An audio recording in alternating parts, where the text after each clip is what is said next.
Rapido has this weird habit of picking fights with giants. First, it went up against Ola in Uber, and while everyone else chased airport rides and surge prices, Rapido basically came in and said, cool, you know what? We are going to take the 80 rupee office run on a two-wheeler. It then went on and built a bike taxi army across pretty much every major Indian city. Now, Rapido is back and it is doing it again. But this time they're taking on another duopoly, Swiggy and Zomato. Rapido recognizes that this is a space waiting to be disrupted because both on the supply and the demand side, people are dissatisfied. Restaurants are annoyed about high commissions. We've spoken about this before on 2x2 as well. Customers are tired of seeing their 250 rupee biryanis turn into a 400 rupee bill after all of the fees. So now Rapido is swooping in with something called Only. This is a zero commission food delivery app that says we're not going to take a cut from restaurants, so you just need to pay for delivery. The gap is pretty obvious. And Rapido thinks that it can be the hero that fixes all of it. So in this episode, we want to ask just one thing. Rapido managed to beat the cab giants as the bike underdog. Can it take on Swiggy and Zomato and win your dinner order too?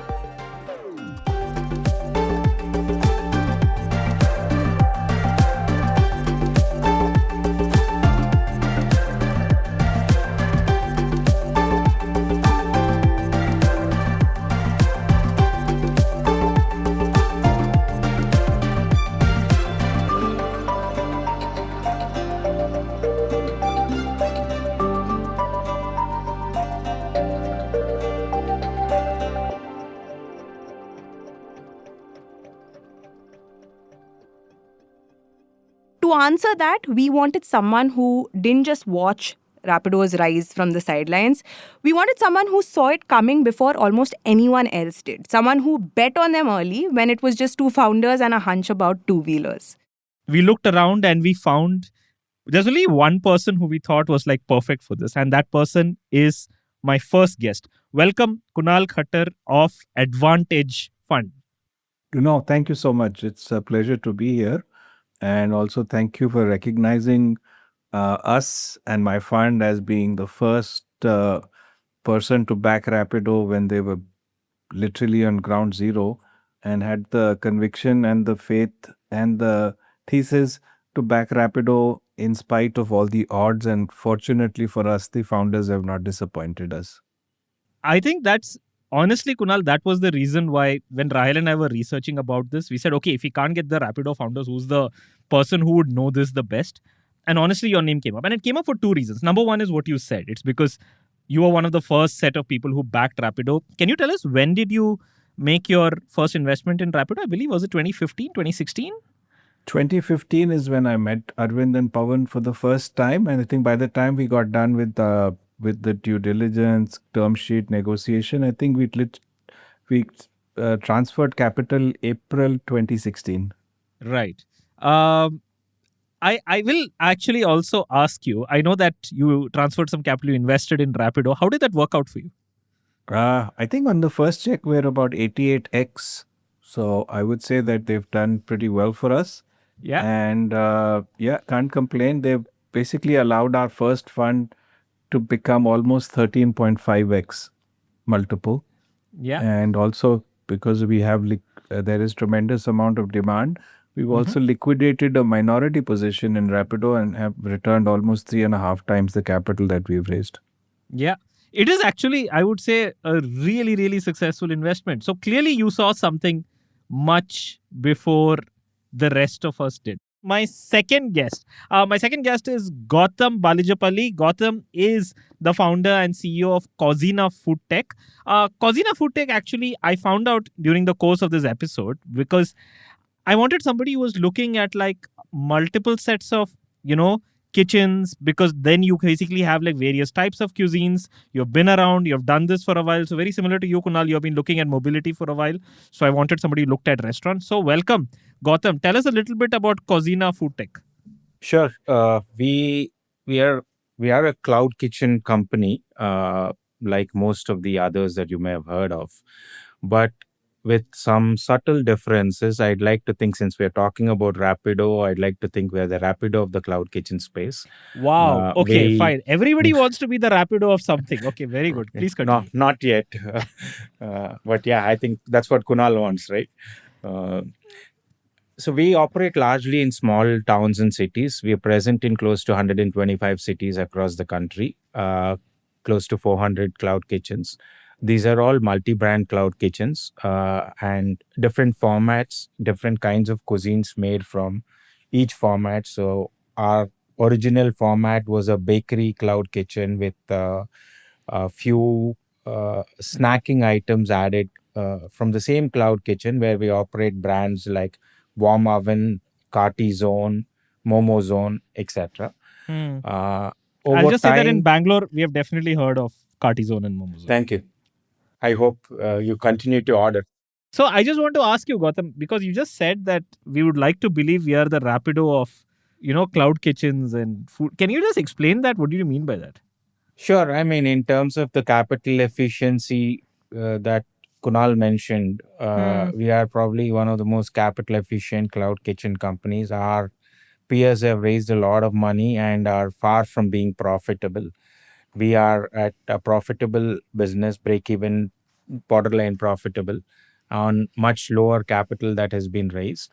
And with a slightly unique business model that we've evolved over time. Of course, made our mistakes in the early part of our journey, but right now we've hit a sweet spot with this business model. I think I'll ask you what did you see and how you basically see Rapido, but I think I'll just start by essentially asking you, if you had a chance now, and I know it's a slightly, it's a question which is a hypothetical question, but still, what do you think Rapido now, given if you look at, say, food delivery and it's at ground zero right now, how would you estimate their chances? Oh, we wouldn't be assigning capital to this if we didn't have a very high probability of success. And it's boils down to first principle thinking. Our investment in Rapido was based on a very simple fact that ride hailing is going to be a tremendous growth opportunity. We're going to see a J curve growth. But having lived in the US and now moved back to India, I've realized that the biggest mistake many entrepreneurs and investors do is they assume that a business model that has scaled very well in markets such as the US or China will work in India without realizing India is a very different market or a country to others. With Rapido's case, when Uber and Ola launched, they chose the four-wheeler as the form factor of choice. So they sank in hundreds of millions of dollars. And the reason was that you had Uber and Lyft that were extremely popular and were, generating significant amount of value creation for their investors. Didi was scaling rapidly in India. Correct. But then if you look at our Indian roads, they look nothing like the interstate highways of the US. US is 96% four-wheelers, India is only 8% four-wheelers. So that's a big, big difference, right? India is 62% is two-wheelers. So what we realized was on day one that if we want to build a ride-sharing market in India, it's going to be with a form factor which is predominantly the largest market share of the vehicles. Now, having Hero as an LP in the fund, we were able to access all the data points to show that, look, India has about 350 million two-wheeler owners in India, out of which about 28 million are unemployed, working part-time or students. So we knew there was enough supply of riders available who are looking for part-time jobs. So the Rapido platform was born out of that assumption. Why should we force somebody to go and take a loan and buy a car and then start working on Uber and Ola, where already I have excess capacity sitting, right? So the average utilization of a two-wheeler is about 12%, believe it or not. 80% of the time, the two-wheeler is sitting empty.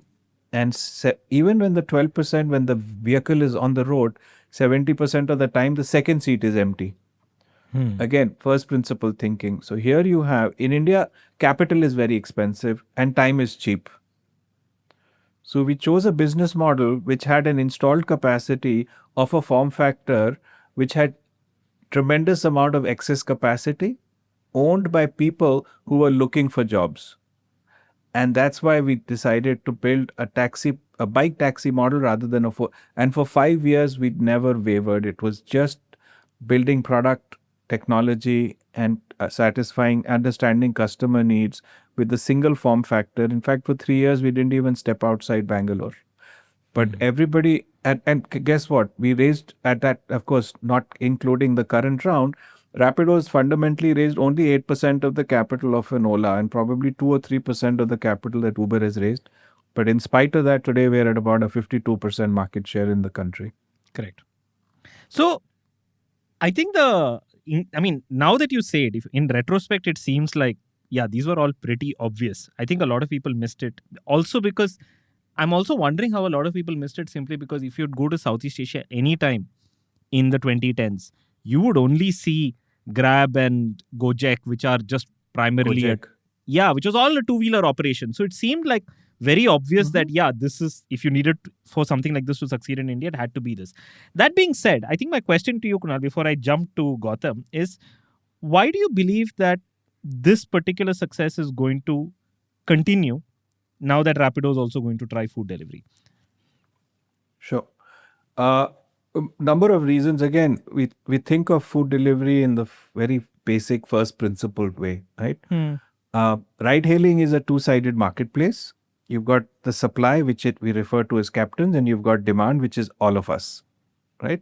So Rapido has already solved the two-sided marketplace, right? They have the installed base of delivery and they have the installed base of demand. Food delivery is a three-sided marketplace.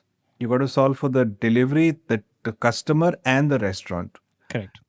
Now, Zomato and Swiggy had to solve for that from ground zero, and they had to solve for all three. That's an expensive proposition, right? 100% of food delivery in India happens on two-wheelers. Nobody's showing up to your house in a car to deliver a pizza, unlike the US. So for Rapido to get into food delivery, they've already done 90% of the investments as sunk cost for them. Now all they have to do is now add the third element, which actually is B2B. Acquiring and onboarding customers actually is a fraction of the cost to adding supply and adding demand.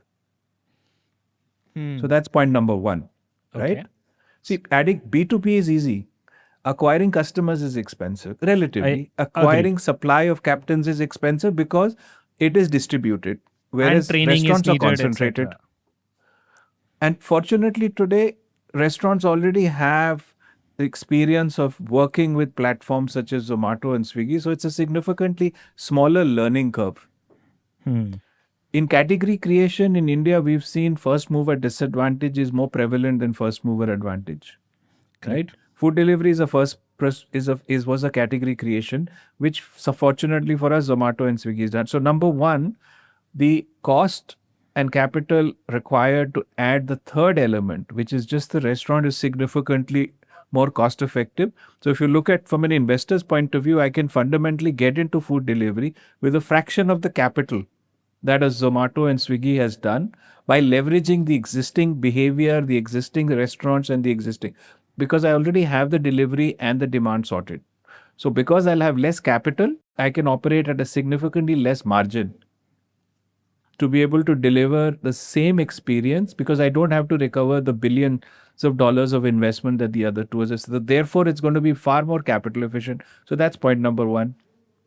Point number two, ride hailing and food delivery are extremely complementary from a timing point perspective, right? Ride hailing predominantly is during office hours, morning 7 to 10 and evenings 5 to 8. Food delivery is complementary because it happens when the demand for ride hailing is less. So if I already have the largest installed base of delivery boys, I can actually, by combining ride hailing and food delivery, I can keep them busy throughout the day, which means that daily take home is significantly more than if I have only one vertical. So now effectively, if a captain is willing to do both ride hailing and food delivery, he can effectively work 12 to 14 hours a day if he chooses to, without having to do multi-apping. Zomato and Swiggy do have zero presence in ride hailing. they can only keep their drivers busy for 4 to 5 hours a day, and therefore they will always see significantly more churn than Rapido. So why would captains come to me? Because now they know that they can make 2x the revenue on a daily basis because we have both the platforms available to them, and that's efficiency. Third, we are at a point where initially Zomato and Swiggy was solving the discovery problem. What do you mean by discovery problem? So when you are creating food delivery for the first time, first of all, you invest a tremendous amount of capital to create the three sides of the marketplace. Then you have to educate people on how the product works, and then you help customers identify and discover restaurants close to them. Correct. Right? So that was a discovery problem that's being solved in the last 5 or 6 years. Honestly, two things have happened now. Today, and I'm sure all of us will agree, a majority of people are ordering from the same restaurants every time. Right? I'm sure there is a list of favorites that we all Correct. have. So it's probably a 70-30 rule. 70% of the time I'll order from the same restaurant because Sure. now I know where I get a good salad or where I get a good pizza or where I get. So discovery is significantly less of a pain point than what it is today. It's actually logistics which is the pain point, not discovery. Right? So discovery is already sorted. People are ordering from the same restaurant again and again. Now what the restaurant is saying is that, look, I'm happy to pay 30-40% commission. If you're helping me acquire a new customer, why am I paying 40% for an existing customer? You're not increasing my customer base, right? That's number one. Number two, if you look at it, I would say a very large percentage of total orders come from large chains and not individual mom and pop stores. So a McDonald's or a Pizza Hut or a Domino's is asking that I'm a bigger brand than Zomato and Swiggy, with all due respect to them. Why am I paying charge 30%? I don't need to be discovered. So there's a lot of repeat orders that are coming from restaurants which are well established. So if you look at these two elements, and there's a number of other reasons for that, average order value in India is extremely low. Correct. And restaurants, they have, if you listen to what they have to say, and I'm sure Gautam will have a point of view, they're not in control of the price that Zomato and Swiggy is ultimately charging their customers. Now customers have started realizing that Swiggy and Zomato is actually charging a premium from customers. And in spite of that, charging that premium, which they keep 100%, they still charge 20-30% from the restaurant owners. And yet this all boils down to two reasons. The amount of capital that they've invested, there's a need for them to recover that cost. And because they have significantly higher cost structures. I completely resonate with what Kunal mentioned, right? I think the fundamental premise that what worked in some other country works in India is a big fallacy. I mean, India is such a heterogeneous country, right? If you talk about food, wherever you guys are sitting in Bangalore versus where I am sitting in Bangalore, the microculture is very different. The taste palette changes every 10-15 kilometers, right?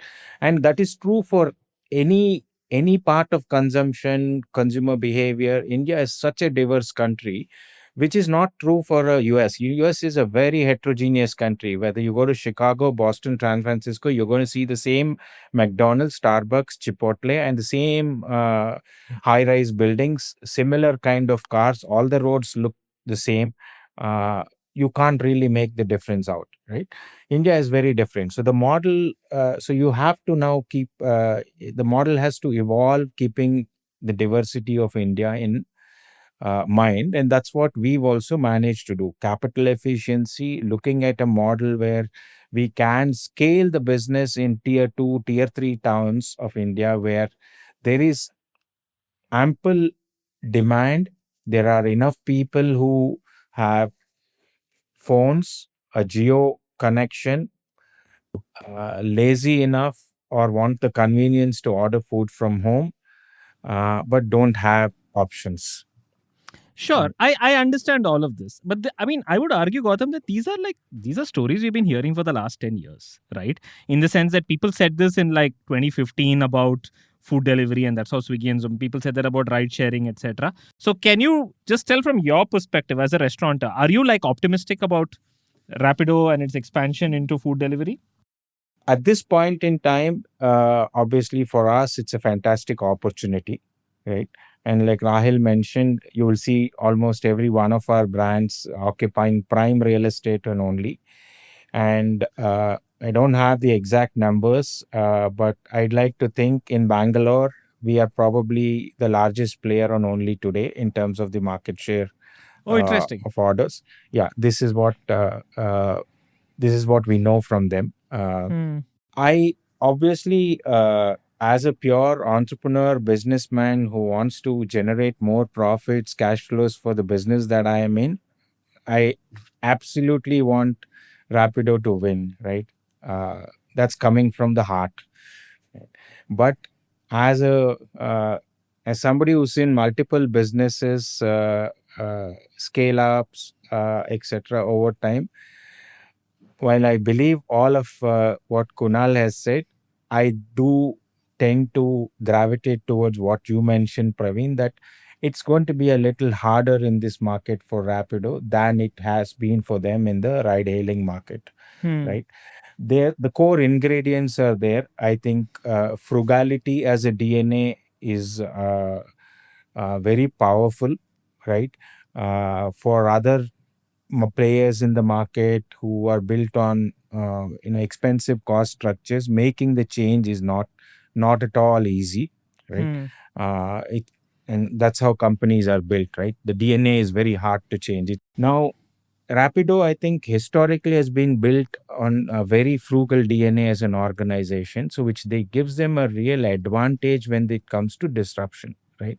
Restaurants will always want better cost structures. There's no denial of that. I mean, not just restaurants, in any industry, if I'm operating with a partner, I would want better cost structures, etc.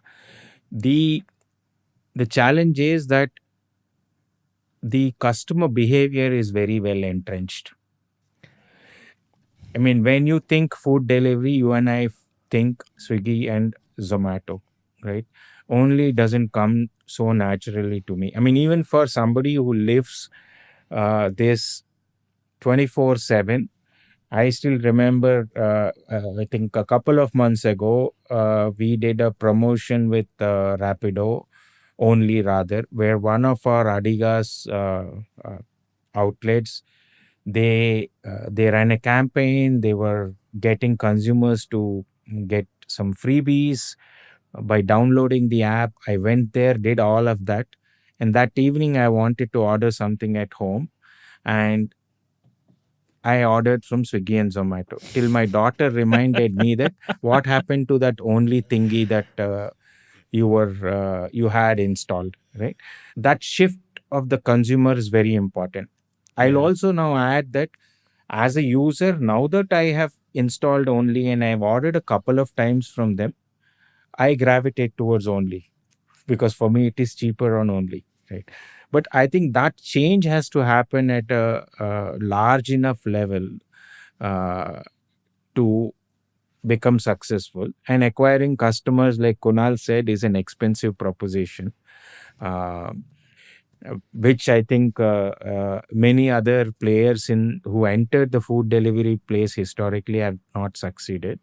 Rapido has the advantage of the rider fleet, which others never did, right? So, I mean, look, I actually think that in some ways what you're saying is, I mean, my argument was basically just three things, right?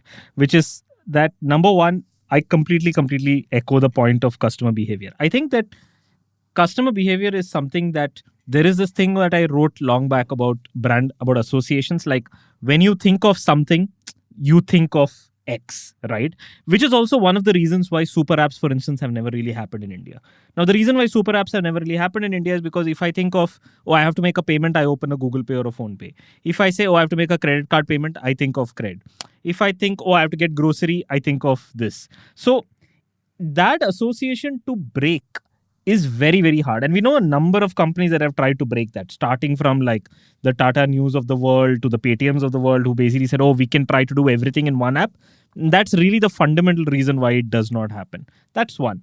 I think the second reason for me is actually, apart from all of this, we have to talk a little bit about the two companies in question, which is that I think Rapido was managed to do this in ride sharing, primarily because of what Kunal said. Number one, they had this very sharp insight that two-wheelers matter much more than four-wheelers. That's really where the action is. Let's go and do two-wheelers. Now, I know that Uber and Ola flirted with two-wheelers a little bit, but I think they kind of backed off and said, oh, we're not really sure about bike taxis. Let's not do it. Partly regulatory reasons, partly some other stuff. So they didn't do it at that point in time.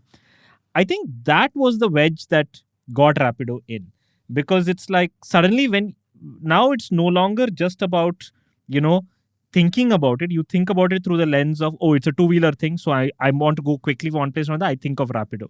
I think that's the thing. I feel like food delivery is different because primarily speaking, I don't think a customer thinks in terms of commissions. They may think in terms of price a little bit, but I feel like they're just not going to behave the same way. And more importantly, I don't think the real difference, and this is my last point, the primary difference is Swiggy and Zomato are not Uber and Ola, right? With respect to Uber and Ola. We know what happened to Ola. It kind of like lost its way. So forget about Ola for a second.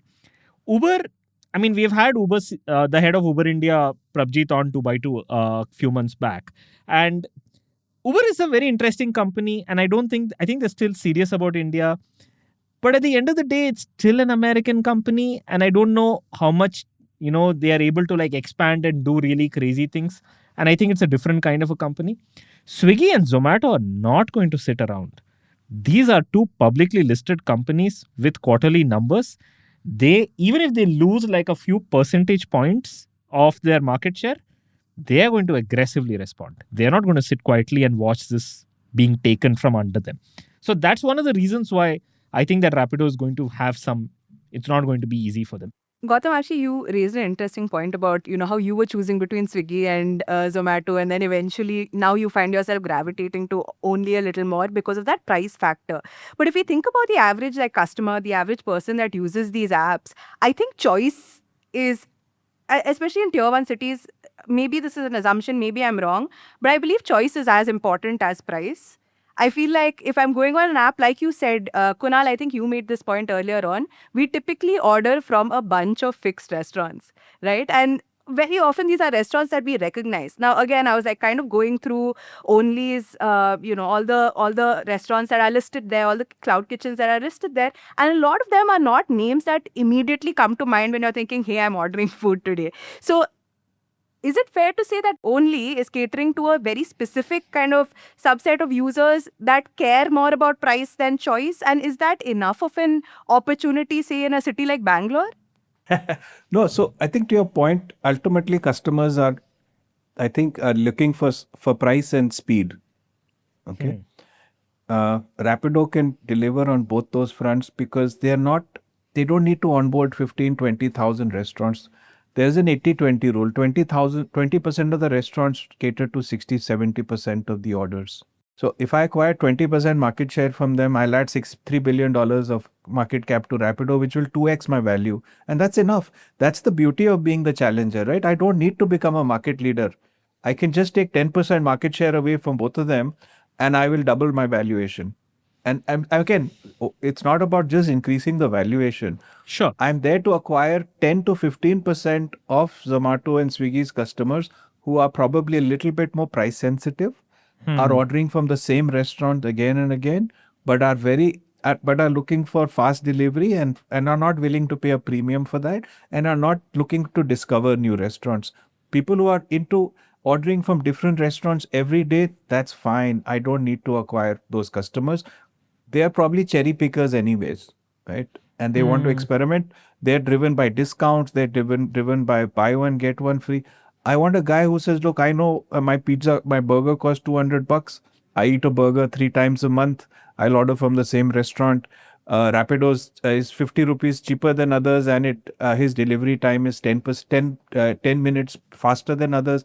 Because we have 2 million monthly active captains on my platform, right? And captains are happy with me because I'm keeping them busy throughout the day. So that's the disruption that we are doing. We're going after that set of customers. Would it be fair to say Only is kind of like ONDC but with better logistics and a nicer No. UX? It's not like ONDC at all. You know what I think it is? This is my characterization. You know what they are? This is actually to some extent the Zepto model. right? Which is essentially what Zepto did. Where when Zepto came in, what are they really saying? They said that, look, we are going to do an insurgent strategy over here. You had Instamart, which was there already. You had Blinkit that came up. They're like, we're just doing an insurgent strategy. And insurgent strategy is we are going to go and find the most common use cases that are going to be used by quote unquote people who want to get like Diet Coke and cigarettes or whatever it is. That's it. That's how they started, right? And they said, look, we are going to be our price is going to be lower than everybody else, and we are going to do that insurgent strategy, and we are going to take it. Now, with that insurgent strategy, with that wedge, Zepto got to where it is today. Again, we can get to, partially because of especially Swiggy and Instamart not capitalizing on their early advantage, but that's where they are today. So it seems like of course, Zepto did not follow zero commission model, but I feel like it's a very similar insurgent strategy in that sense, Go on, Kunal. No, absolutely. Ultimately, what we've seen is that our pulse of the market, we're going after a set of customers who are looking for these two variables. They want to, they're looking for consistency, they were looking for efficiency and looking for price. To your point, actually, publicly listed companies cannot afford to be as aggressive as private companies. Private companies are typically funded by venture capital, private equity. They can afford to be irrational because that's, their performance and their share price is not being measured every day by the markets and by public. And then that is the reason why actually Uber is very hesitant to sink in $1 billion in India today, because they can't answer to their shareholders is why they're spending burning through $1 billion in a market which is less than 3 to 4% of their GMV. Correct. Right.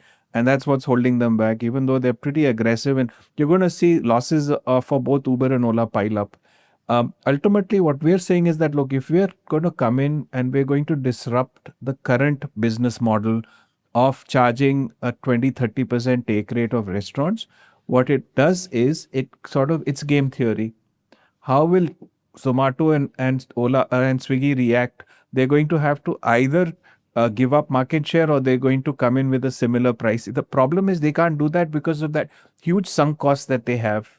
And they're already burning a ton of money on quick commerce. So they can't, and they're probably generating profit on food delivery and cross-subsidizing.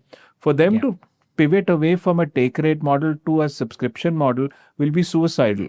Now they'll be burning money on both platforms, quick commerce and food delivery. They won't be able to do that. So they will, in my opinion, game theory, and this is what played out with Uber and Ola. Ultimately, what they said was, it's okay, let Rapido take away the two-wheeler model. I don't want to do it. To your point, they both launched it and then they withdrew.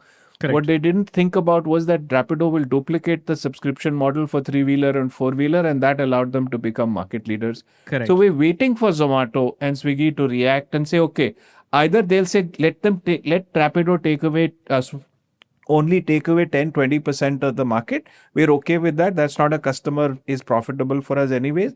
Or they'll say, no, I want to retain my customers. I'm also going to go through a subscription model, which means they'll go from a plus 10-12% contribution margin to a minus 20% because their fixed cost is 10x that of Rapido.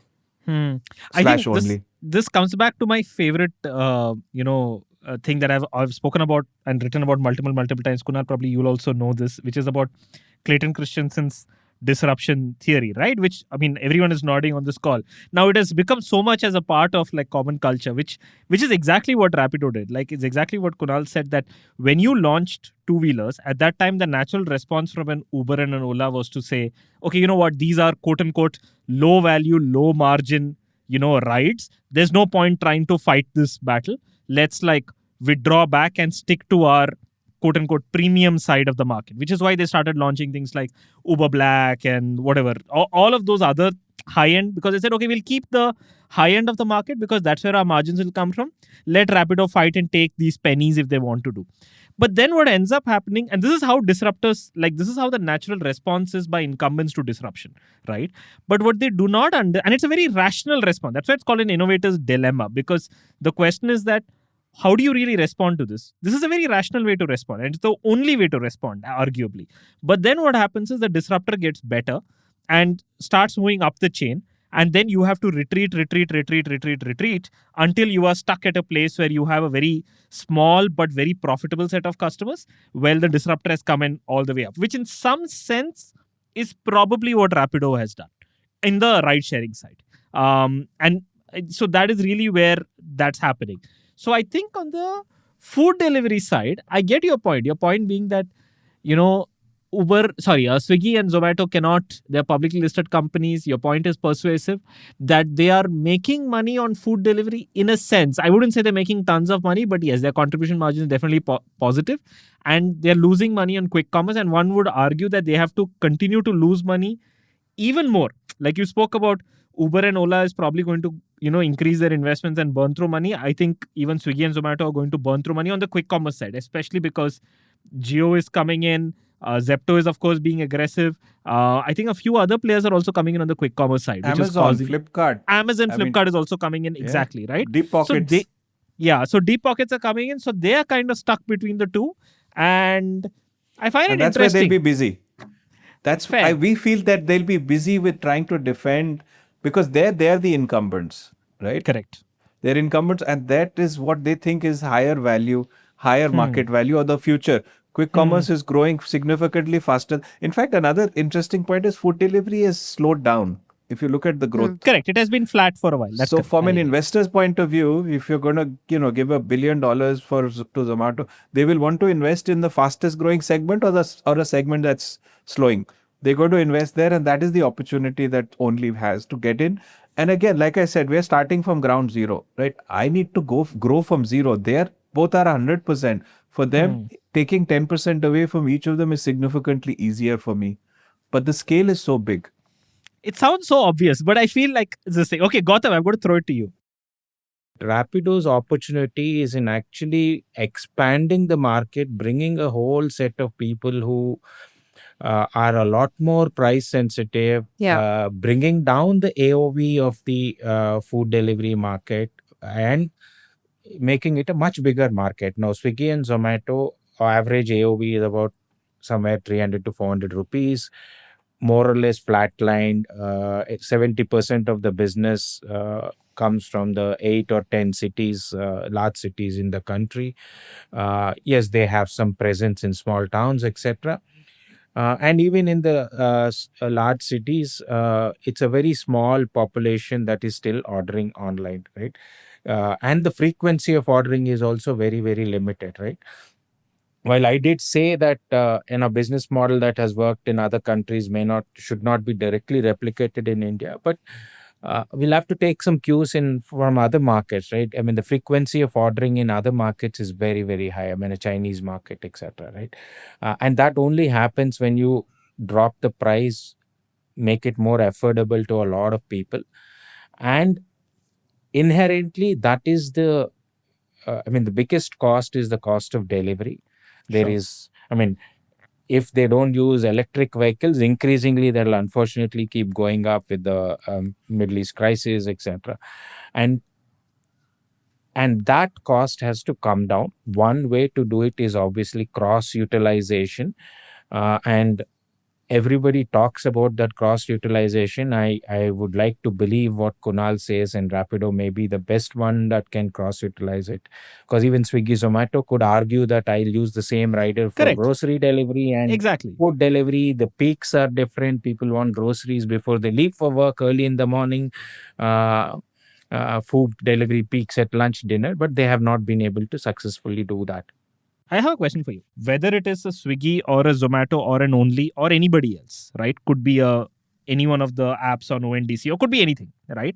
I'm just saying that from your perspective, is there a pecking order? Is there a way you make these decisions? Or is it just purely commission based?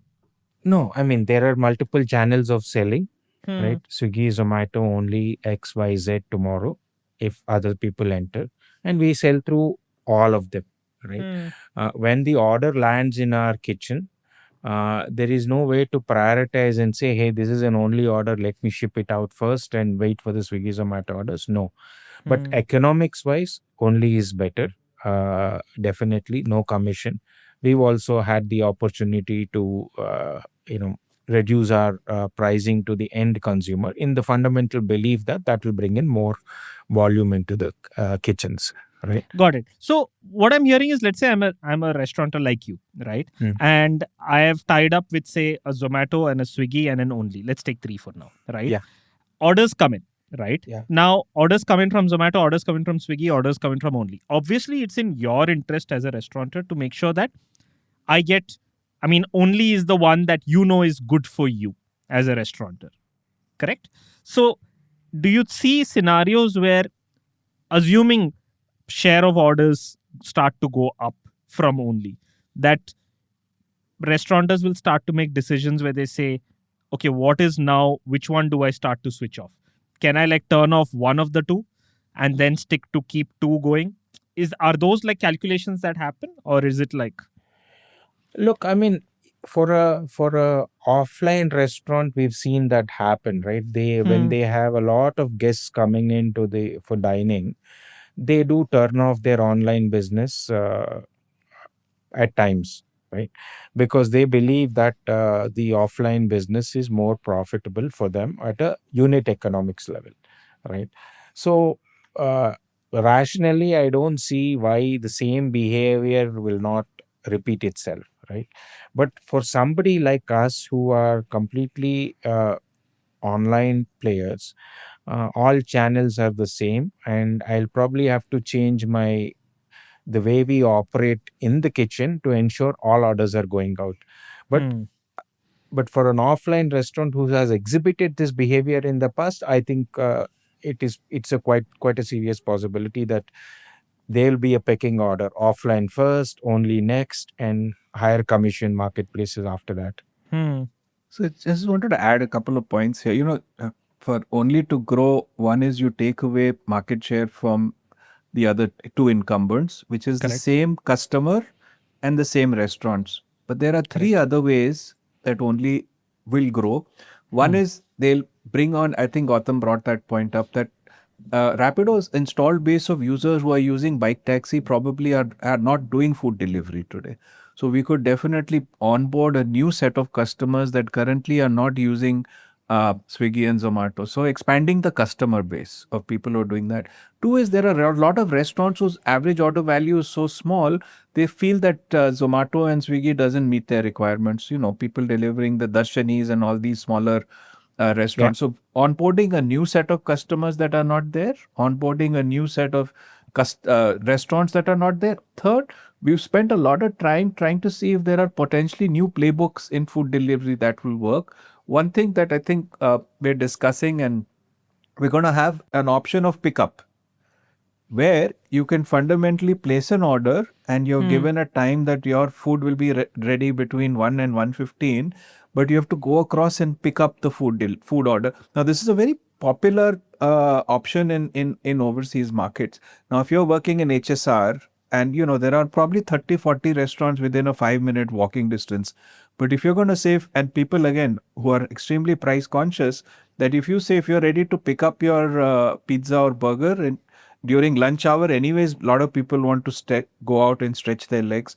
So we're going to pilot a pickup order. Second is, there is another proposition where there is a B2B business model where you go and tie up with companies who have 200-300 employees, and you say, look, if you become a subscriber to Only, as long as you place an order by 10 o'clock in the morning, and we'll open up 5 restaurants, 2 SKUs, and by 10 a.m. you order from this restaurant this product.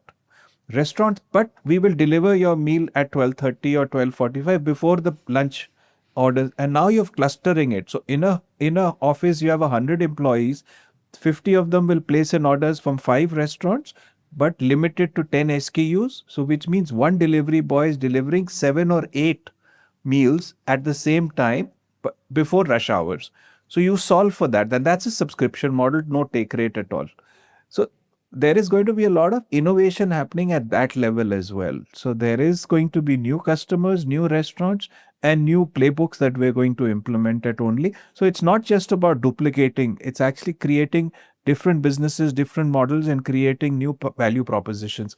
That is the advantage that you have when you're starting from ground zero. Kunal, you're giving away the fact that you're not sitting in Bangalore and you're sitting in Delhi. Your points are all very good, but the one thing that you're completely 100% wrong about is that in HSR layout, something that is 5 minutes away by walk is like running through a minefield in order to go pick it up. But apart from that, no, actually, You can actually walk faster than drive a car in Bangalore. So sometimes I'm not so sure. But anyway, but I think one point is interesting that you say because of this pickup thing that you said. I think one aspect that we are all thinking is this pickup thing works at a low price, or it's a way to basically bring down the price. So price conscious people may want to choose pickup, right? I actually think that there is a segment, I don't know how big this segment is, but I think there is a segment of people who are okay with pickup and want pickup, a different model of pickup at the higher end. And I'll explain what I mean by that. And this is again Indranagar problems in Bengaluru, which is there are these ton of restaurants in Indranagar which are like so hard to get into, and they are like extremely high demand. And I can give you a couple of examples like Pizza 4Ps or Smash Burger. Like you go there every time on 12th Main on a weekend, there are like some 60 people standing there. It's like 2 months of reservation and all. But they all do at some level do takeaway. They don't do delivery. They do takeaway. So in fact, I was at Smash Guys like a few days back, and I saw that. I just walked in and I was like, okay, I managed to get a seat. And I saw like a bunch of these orders there. And I was like, how are you doing takeaway? You're not listed on any of the apps. They're like, no, we're not listed on any of the apps. But here is this QR code. They gave me a QR code. If you scan it, you can place an order. After you place an order, 20 minutes later, you can order a porter. Porter can come and pick it up and come and deliver it to you. I was like, oh, it's interesting. So all of these people are placing these orders are people who really crave that particular burger that day. And they're basically doing third-party logistics. So I can imagine that, in fact, I would say that I did not even use Porter for it. When I used it, eventually, I ended up using Rapido for it because Rapido has a parcel option. And it is the first time that after a long time, I use Rapido for that reason. And then I could see, okay, there is something here. I can see a use case here. I want to talk about that geography thing that we were talking about. When we talk about new customers, are we hinting at the fact that, Rapido says that it has presence in 500 cities across India. Let's assume conservatively that it has a significant presence even in 100. Are those the markets that we're looking at? Are we looking at like tier 2 and tier 3? Is that the real opportunity here? I think it's a combination of both. We've started in Bangalore because of the density of supply and the market share that we have. But you're absolutely right. There is a long tail opportunity that's available to a company like Rapido. Because again, like I said, in a 3-sided marketplace, Rapido is already solved for 2. So if their ability to onboard restaurants in a tier 3, tier 4 town, think of district headquarters, right? This is not Bangalore, Mumbai and Delhi. You're talking about probably Hassan, you're talking about Vijayawada, or even smaller towns than that. These are markets where probably a Swiggy or Zomato may or may not be operating. So expanding the market is new geographies, new restaurants, new customer segments, and new business models or playbooks. So these are all things that an incumbent has the luxury to experiment with. Okay, last question from my side. And from Gautam to you first, which is, at what point do you start to think, I know you spoke about consumer behavior has to change and it's going to be very difficult, which I'm still with you actually on that, right? I think it's going to be much harder than we think. At what point, from your perspective as a food tech entrepreneur, will you start to think there's something happening here? Because I know that, I've spoken to a lot of restaurateurs to know that their hearts have been broken many times with like multiple apps coming in and saying, we will do this, we will be that way, we have this model, we have that model. And we're not even, of course, Rahel also touched upon ONDC, which also tried its own thing. At what point do you start to think, maybe this time it's different? Maybe this time only can really start to. Yeah, look, there is no science to it, but intuitively, when it starts to get to about 20% of my business, right, then it is a serious play. Okay. I cannot ignore it. Okay. Right. Like I think Rahel pointed out, it's our brands which are occupying the real estate. We want Rapido to win. We want to win with Rapido. It helps both of us. So we do pay attention to it, but it's the contribution of Rapido to our business is not yet meaningful enough for me to say, look, if Rapido doesn't work, I'm dead, right? But with Swiggy and Zomato, the dependency is much higher. Yeah. Right. So therefore, 20% is a good thumb rule to say that, look, it is a serious contributor to my business, and I have to be now on top of my game. Got it. And what changes from your perspective, from a behavior standpoint? The minute you start to hit whatever that thing is, if it is 20%, etc., from a restaurateur standpoint, what changes in their behavior when they start to see that only has become serious? I ask this question very selfishly because what is it that I can see from you or people like you that makes people like us at the KN business journalists, etc., start to say, okay, something is happening here? No, look, I think you start to pay a lot more attention, right? Okay. Now, if it is an offline restaurant, you will notice behaviors like the ones that I have mentioned before, right? Turning off other channels during peak times, etc. In our case, obviously, we'll pay a lot more attention. We'll maybe there'll be a lot more leadership bandwidth allocated to this.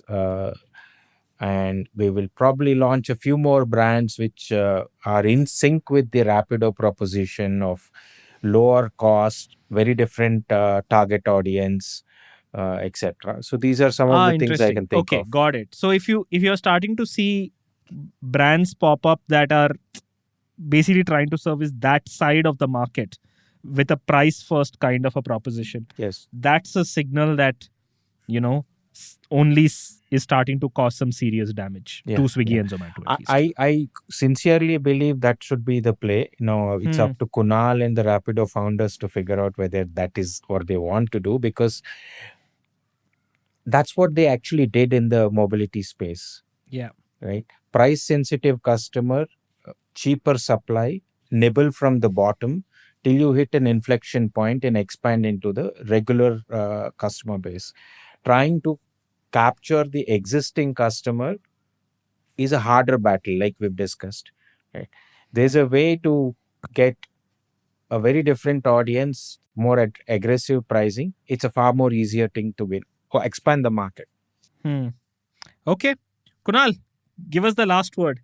I wanted to ask that how long before you get into e-commerce as well, but then that's a separate question, I guess. That's again, I think that's a muscle that we really think is not something that Rapido is good at. I don't think. No, I'm joking. Go on, Rapido please. has the ability to win that, and we pick our battles very carefully. We're already working on the second and third businesses with the Rapido founders, and wait for that announcement to happen. You have to tell us something. Okay, but okay, go on, please. So this year the focus is on food delivery. Like, this is one thing about Rapido, and this is one thing, I guess, like I said, for 5 years they just did two-wheelers, right? 5 years.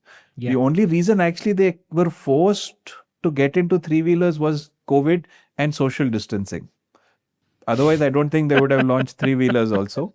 And then four-wheelers was opportunistic. That we realized with the subscription model, we can do that. But I think to Gautam's point and Praveen's point, ultimately, Rapido has an installed base of users. For them to cross-sell between the two, we've seen how successful Zomato has been with Blinkit, and now you've seen Zomato with District also, right? District is a totally different use case. So the incumbent with 90% plus market share was Book My Show, and District has come, and there's been various ways, and I've probably moved 50% of my dollars from Book My Show to District. So there'll be a similar sort of way in which you will cross-pollinate your customer base. And like I said, there'll be a lot of installed Rapido users today who are not really have a high frequency of ordering food, and probably they'll be able to acquire that. It's all about expanding the market. So like I said, I think why we are confident about this is it's not about always going and doing a copy-paste job. The one thing that we realized was that if we had copied the Uber and Ola model, we would have been crushed. So when we talk about food delivery, let's make it very clear. We are not going to duplicate the Swiggy and Zomato model. It is going to be in a different format for different customers, different restaurants, and different use cases. And of course, there will also be we'll acquire Zomato and Swiggy customers as well. But it's not that we're going to blindly go in there and copy the same thing. I think Gautam mentioned the fact that ultimately they are making their contribution margin on only significantly more. Ultimately, what we want to see is we want Zomato and Swiggy to copy what we are doing to become competitive. That's where the real pressure comes. That's the game theory that we've seen play out in ride sharing. And that's what we feel will play out in that. And that is when, honestly speaking, I don't want to say that that's when they fall into the trap. We want that to happen so that then we are able to squeeze the margins out of them. They don't have the contribution margins to play then. Then it's a level playing field, and that's the beauty. And that will make food delivery more affordable for everybody, and it'll allow restaurants to keep more of the customers' dollar. And that is when we will see. That is the number one reason why, honestly, food delivery is stagnated. Because price has gone up, margins have got reduced. Guess what? Nobody's happy. Customers are paying more, restaurants are keeping less, and you've got this huge two platforms in the middle with high fixed cost that's still not able to make money. It's a very bloated business model. We want this entire platform and this concept of food delivery to become leaner, meaner, and expand that base and make it a win-win for everybody. That's what we did in ride hailing, and that's what we're going to do with Only. Okay. Take the 3 dragons, go to all the cities, free them up one by one. Well done. Thank you so much, Kunal. Thank you so much, Gautam. Such a wonderful, wonderful discussion. I personally am really, really fascinated, interested, intrigued by what Rapido is doing. I'm going to be paying very close attention. Have I been able to change your mind, or you're still... Or at least I'm getting there. I think... You're definitely getting there. You're getting there. You're getting there. I'm not sure yet, but you're getting there. One more sure. 2x2 and we'll make sure you get across that line. Done. We will do that. Okay. Thank you so much. By Kunal, Gautam, then, I think Rahel. we'll launch a few more brands with Rapido, and we'll be I'm convinced. going to pay very close attention to how many 100 rupee, 200 rupee burgers are around. That is going to be a very Done. strong signal for me. Great. Awesome. Thank you. Thank you. Thank you. Thank you for listening to this episode of 2x2. This episode was produced by Uddantika Kashyap and mixed by resident sound engineer Rajiv CN. If you feel there's something we've missed out in this discussion, or feel some numbers or facts don't add up, you can write to us at 2bytwo@theken.com. And if you're listening to this episode on Apple Podcasts, please show us some love by leaving us a rating. Lastly, if you love the episode, share it with people, your friends, family, or colleagues who might find it insightful as well. We'll be back next week with an exciting discussion and a 2x2 for you to think about.